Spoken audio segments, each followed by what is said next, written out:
You know, it's a classic puzzle, right?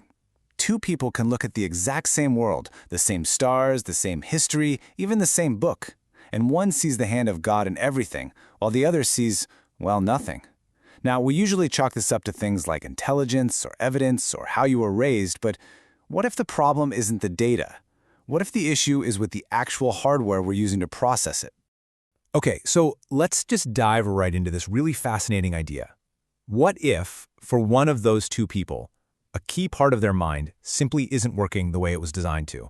That one single thought completely reframes the entire age-old debate about faith and reason.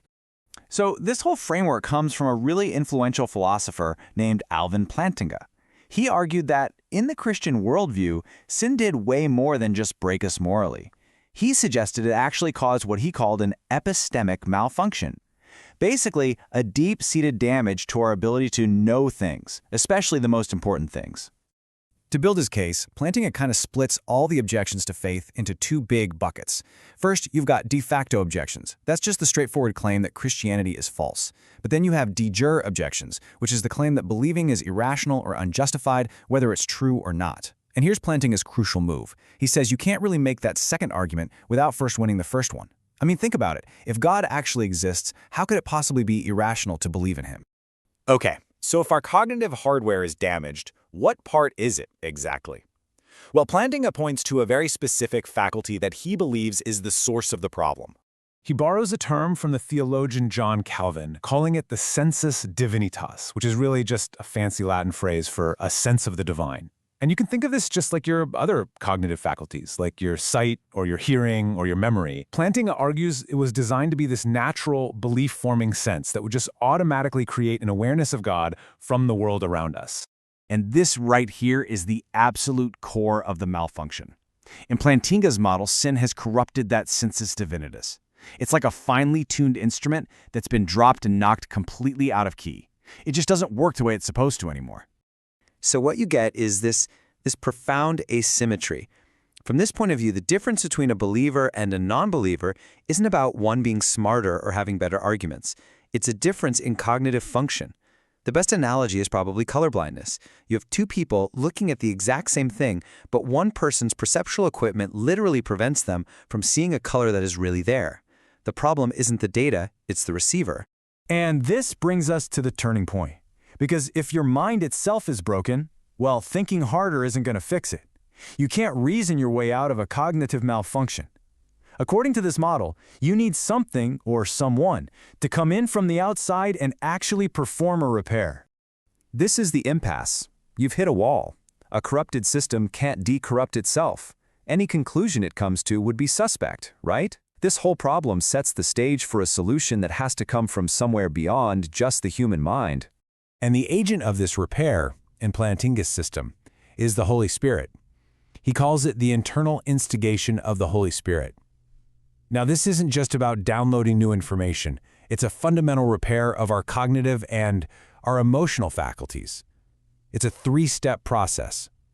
It makes a person spiritually alive, it actually mends that broken sensus divinitatis, and it changes the heart so that the truth isn't just seen, but it's loved and it's embraced. So, how does this whole cognitive repair thing answer that original charge of irrationality? I mean, if belief in God is the result of some divine intervention, does that even count as real knowledge? Well, once this repair is made, Plantinga argues that belief in God becomes what philosophers call properly basic. And all that really means is that it's a belief you don't need to prove with a long chain of other arguments. It's foundational, not something you conclude. Think about it like this. You believe there's a floor under your feet right now. Did you get to that conclusion through some logical proof? Of course not. Your senses are just functioning properly, and they tell you it's there. Well, in the same way, for a mind whose sensus divinitatis has been repaired, the knowledge of God is perceived directly. It's not blind faith, it's a kind of functioning perception. This brings us to Plantinga's big, key term, warrant. For him, warrant is the special quality that elevates a true belief into actual knowledge. And a belief gets warrant when it's produced by your cognitive faculties working the way they were designed to work. So, you can see where this is going. If God designed humans with a sensus divinitatis and the Holy Spirit repairs it, then the belief it produces has warrant. In other words, it's knowledge. But Plantinga doesn't just stop there. He takes this entire framework and actually turns it into a pretty powerful challenge against a worldview that doesn't include God. He asks this question: if naturalism is true and our minds are just the product of unguided evolution, what's their main purpose? Survival, right? Not truth. A false belief that helps you survive is way more likely to be passed on than a true belief that gets you eaten. So, under naturalism, Plantinga argues we actually have a deep reason to be skeptical of our own minds. But under theism, a rational creator designed our minds to be rational and to grasp truth, which gives us a much stronger foundation for trusting our own reason in the first place. So in the end, this model presents the work of the Holy Spirit as something much more than just a mystical experience. It's a cognitive restoration. It's the repair of a broken faculty, allowing us to see what was there all along. It's a process that doesn't ask us to abandon reason, but instead suggests that maybe true faith is what happens when our reason is finally and divinely repaired.